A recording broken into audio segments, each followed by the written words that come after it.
Switching topics and to talk about your favorite topic, settlements. Now, both major Israeli newspapers yesterday or today reported that, in fact, the U.S. is not going back to viewing settlements as being illegal. Is that the position? Settlements are not illegal? The position I stated yesterday is that we have not changed the policy. We continue to view the expansion of settlements as an impediment to peace. Made that position clear on a number of occasions and will continue to do so. But both UN Security Council Resolution 242 and 336, which you are a signatory and in fact sponsor, state very clearly that settlements are legal. Everything, east of the green line is illegal. So you're not subscribing to that anymore. Certain settlements are legal and certain settlements are illegal. Is that the understanding? I will say that the United States has not changed its policy.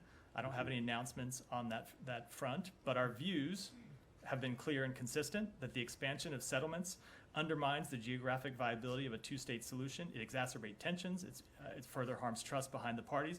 We strongly oppose the advancement of settlements and urge Israel to refrain from that activity. Mm-hmm.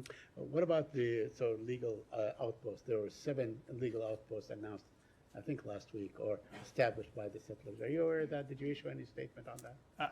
We have issued a number of statements about the expansion of settlements in the past few weeks. I'm speaking to it now that our views are clear, our views are consistent. I think I spoke to this yesterday. I spoke to it last time I was at the podium that we believe these expansions of settlements are an impediment to a two-state solution. Okay, if you just allow me, indulge me, just 2 more questions. One on the status of the... Always.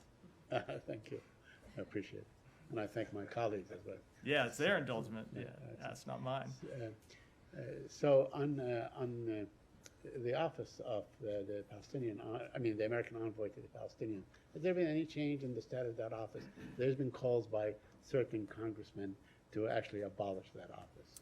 Are you aware of that?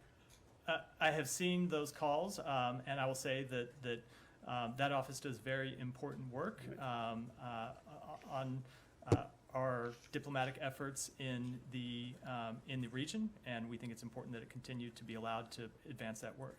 And lastly, I want to ask about the visa waiver. I know you spoke about this exhaustively, but bear with me. Not exhaustively enough, apparently. Apparently not.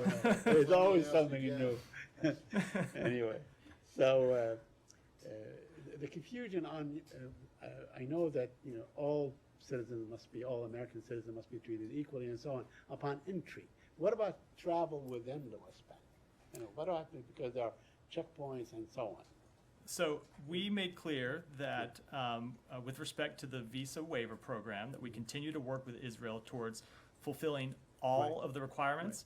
That includes extending reciprocal privileges to all U.S. citizens and nationals, including Palestinian Americans, to travel to and through Israel. Mm-hmm. What about U.S. citizens who are, whose families are in Gaza, and they can travel to Ben Gurion, and if they take the Eretz crossing, I don't know if you know the geography. So you're gonna get a little further in the weeds than I think I'm able to go at this point, but generally speaking, we believe that one of the requirements of participation in the visa waiver program is that all U.S. citizens and nationals be able to travel to and through Israel. Thank you.